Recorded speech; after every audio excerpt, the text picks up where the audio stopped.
गौ सेवा करनी चाहिए और हर प्रत्येक व्यक्ति को गौ सेवा करनी चाहिए। सुंदरकांड में एक चौपाई आती है, हनुमान ते ही परसा कर पुनि कीन प्रणाम, राम काज कीन्हे बिनु मोहि कहाँ विश्राम। तब तक मेरा भी से उद्देश्य है राम काज करना और आप सभी का भी है। जब तक राम काज पूर्ण नहीं हो जाता तब तक हमको विश्राम नहीं हो सकता, विश्राम ले नहीं सकते। कार सेवक भी जब गए थे राम मंदिर के लिए तो वो लोग भी घर पर कह के गए थे, हनुमान ते ही परसा कर पुनि कीन प्रणाम, राम काज कीन्हे बिनु मोहि कहाँ विश्राम। तो राम काज के लिए राम मंदिर तो बन ही गया है और राम मंदिर भी बन गया, धारा 370 भी हट गई है, राष्ट्र सही चल रहा है। और जब तक गौ सेवा नहीं हो सकती हर घर में और गौ हत्या बंद नहीं हो सकती तो राष्ट्र पूर्ण रूप से विकसित राष्ट्र नहीं बन सकता। गौ माता में 33 कोटि देवी देवताओं का वास होता है। हमारे ऋषि मुनि, महान ऋषि मुनि तपस्वी गाय के लिए, गौ सेवा के लिए एक प्रेरणा दे के गए हैं, जो हम जैसे लोग, आप जैसे लोग उसको आगे ले जाएंगे गौ सेवा करके। एक मुनि हुए हैं करपात्री जी महाराज, नाम सुना होगा किसी ने, आप लोगों ने, बहुत लोगों ने। उनका निधन हो गया था केवल गौ सेवा आंदोलन में, गौ सेवा आंदोलन के लिए खड़े हुए थे। और भी ऋषि मुनियों का उसमें निधन हुआ था। और करपात्री जी महाराज महान संत थे, शिरोमणि संत थे। भारतवर्ष के लिए एक सौभाग्य की बात थी कि उनका जन्म भारत जैसे राष्ट्र में हुआ। आज भी बड़े बड़े ऋषि मुनि उनका नाम गर्व से लेते हैं। उन्होंने कार्य ही कुछ ऐसा किए। अगर बुंदेलखंड में चित्रकूट साइड से करपात्री जी महाराज जा रहे थे और उनका उद्देश्य भी केवल गौ सेवा के लिए था, लोगों को गौ सेवा के लिए प्रेरित करते थे, जागृत करते थे। तो बुंदेलखंड से जा रहे थे, उनका गुजरात में एक कार्यक्रम था। उनके साथ दो उनके शिष्य रहते थे, दोनों ही बाल ब्रह्मचारी थे। एक ड्राइवर थे जो ब्रह्मचारी थे और एक उनकी सेवा में थे बगल में, वो भी ब्रह्मचारी थे। तो बुंदेलखंड में एक जगह पड़ी थी, मार्ग में जा रहे थे, गाड़ी थी उनकी, गाड़ी के पीछे लिखा था धर्मरथ। तो जब वो जा रहे थे मार्ग में, तो मार्ग में उनकी सड़क पे कुछ गौवंश मिले जो कि वहाँ पे बैठे थे, विश्राम कर रहे थे। तो करपात्री जी महाराज ने कहा, जब तक गौवंश यहाँ पर बैठे हैं तब तक गाड़ी यहाँ से आगे नहीं बढ़ेगी। और उनका जो कार्य था बहुत ही महत्वपूर्ण कार्य था, वहाँ पे उनको जाना बहुत ही आवश्यक था। लेकिन उन्होंने कहा जब तक यहाँ से गौवंश नहीं हटेंगे तब तक हम नहीं जाएंगे। तो गौवंश का हटने का इंतजार करते रहे, वहाँ पर बैठे, अपना बैठे बैठे शाम हो गई। वहाँ पे अपना पूजा पाठ नित्य क्रम किया उन्होंने। शाम के बाद सुबह भी हो गई, वहीं पे उन्होंने विश्राम किया। जब सुबह वो गौवंश वहाँ से गए तब श्री करपात्री जी महाराज जी ने वहाँ से प्रस्थान किया। तो हम सब लोगों का दायित्व बनता है कि सब लोग गौ सेवा करें और हर घर गौ सेवा करें। यदि हर घर गौ सेवा नहीं कर, सब लोग घर में गौ सेवा नहीं कर पा रहे हैं तो आसपास गौशाला होगा, गौ सेवा आश्रम होगा, वहाँ जाके कुछ सेवा कर सकते हैं, धन से, भोजन से, जैसे चाहें, क्योंकि सेवाएं अनेक प्रकार से होती हैं। तो आपकी जिससे इच्छा है उससे आप गौ की सेवा कर सकते हैं। भगवान श्री कृष्ण जी ने भी जन्म लिया था केवल गौ सेवा के लिए। कंस का वध करना तो एक माध्यम था, लेकिन उन्होंने गौ सेवा करने के लिए उन्होंने जन्म लिया था। एक बात बहुत कम लोगों को शायद जानकारी है, श्री कृष्ण जी ने जन्म लेने से पहले उन्होंने 1 वर्ष बछड़े बनकर रहे, वो घास चरा करते थे। फिर उन्होंने श्री कृष्ण का जन्म लिया कृष्ण अवतार में। जब वो कृष्ण भगवान जी बड़े हुए तो मैया से कहने लगे, अपनी माता से कहने लगे, माता मुझे काम में जाना है। जैसे अभी हम लोग जाते हैं, बड़े हो जाते हैं तो काम, ऑफिस वगैरह जाते हैं, अपने व्यापार में जाते हैं। उस समय जब बड़े हो जाते थे लोग, द्वापर में, त्रेता में, अभी 100-150 साल पहले की बात भी कहें तो बड़े हो जाते तो गौ सेवा के लिए गौ चराने जाते थे। श्री कृष्ण जी कहने लगे, मैया मैं भी गौ चराने जा रहा हूँ। मैया बोली, लला भी तो छोटा है, अभी गौ चराने मत जा, थोड़ा बड़ा हो जाए। अब बच्चा चाहे जितना छोटा हो और चाहे जितना बड़ा हो जाए, अपनी माँ के लिए छोटा ही रहता है वो, चाहे जितना गुणवान हो जाए, लेकिन माता के लिए उनका बालक ही रहता है, अबोध बालक रहता है। श्री कृष्ण जी कह रहे हैं नहीं मैया, मैं तो गाय चराने जाऊंगा। तो कह रहे हैं धूप होगी, चप्पल ने पहन ले, पादुका को पहन ले। तो श्री कृष्ण जी कहने लगे भैया मैं तो पहन लूँगा, आप 20 लाख गौ को चराने जाते थे वो अकेले, उन्होंने कहा मैं तो पादुकांड ने पहन लूँगा, एक ब्रज भाषा में कहते थे, मैं तो पादुकांड ने पहन लूँगा, साथ में 20 लाख गायन ने भी पादुका पहना दे। तो मैया ने कहा, यशोदा मैया ने कहा कि लल्ला तू बावरा मतलब पागल हो गया क्या, पशु कब चप्पल पहनती कब पादुका पहनती हैं।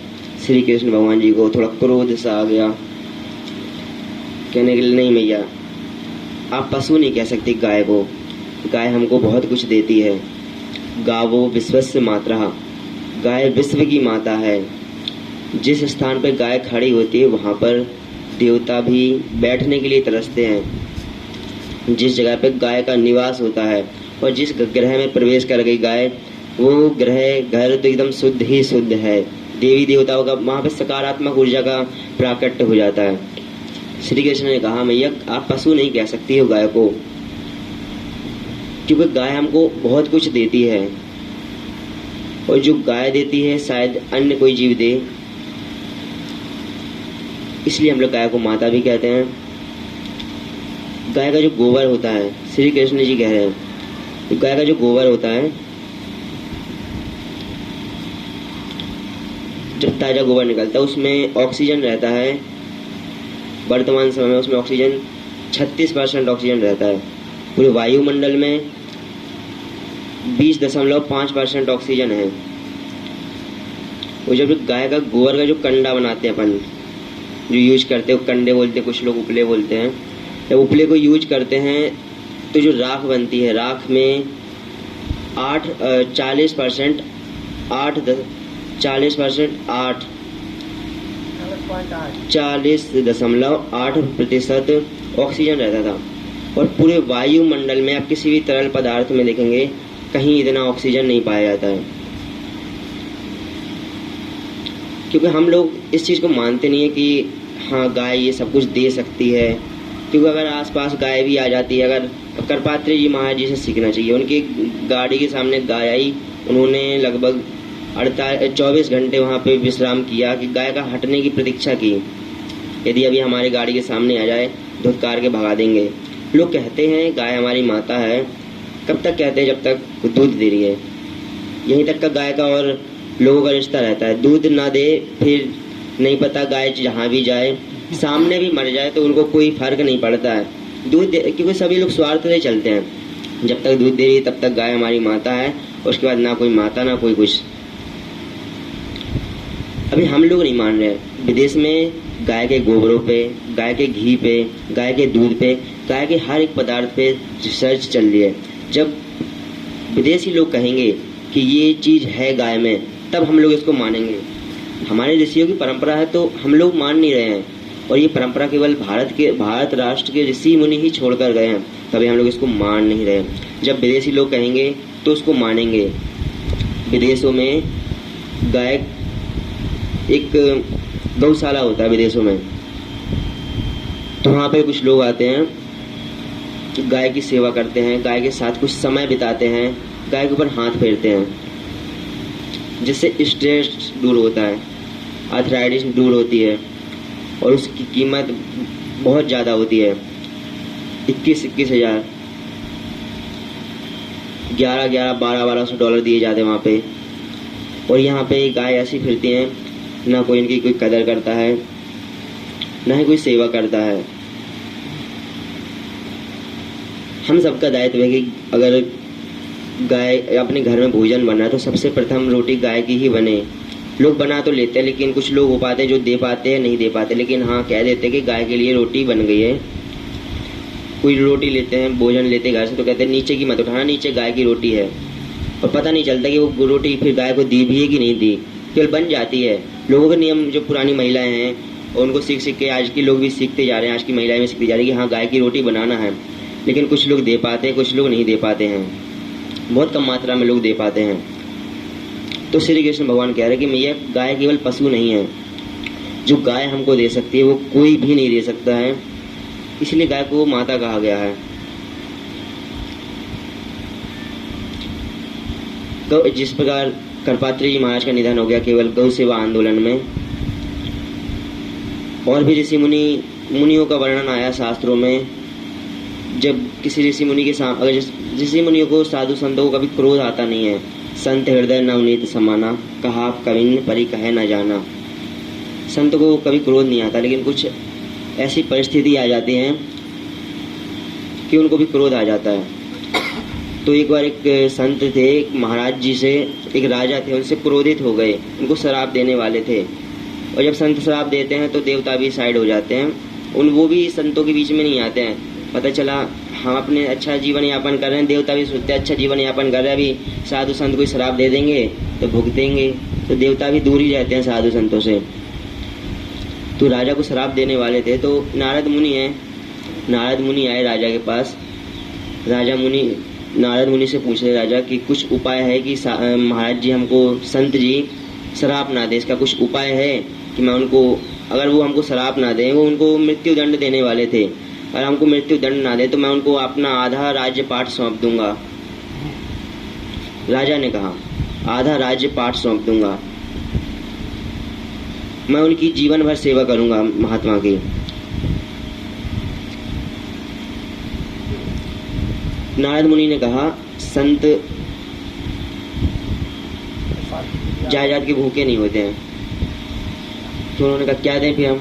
उन्होंने कहा आप एक गौ दे दीजिए, गौ दान दे दीजिए, गाय से बड़ा कोई दान नहीं होता है। उन्होंने कहा आप एक गौ दे दीजिए, गौ दान में दे दीजिए, तो उनसे आप उनका क्रोध शांत हो जाएगा। तो नारद मुनि ये कह के चले गए। फिर राजा ने उनको एक गाय दी, और गाय देने के बाद महाराज जी का क्रोध शांत हो गया है।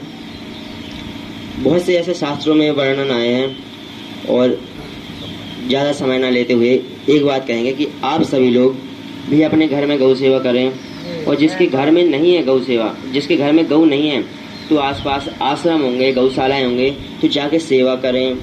जितना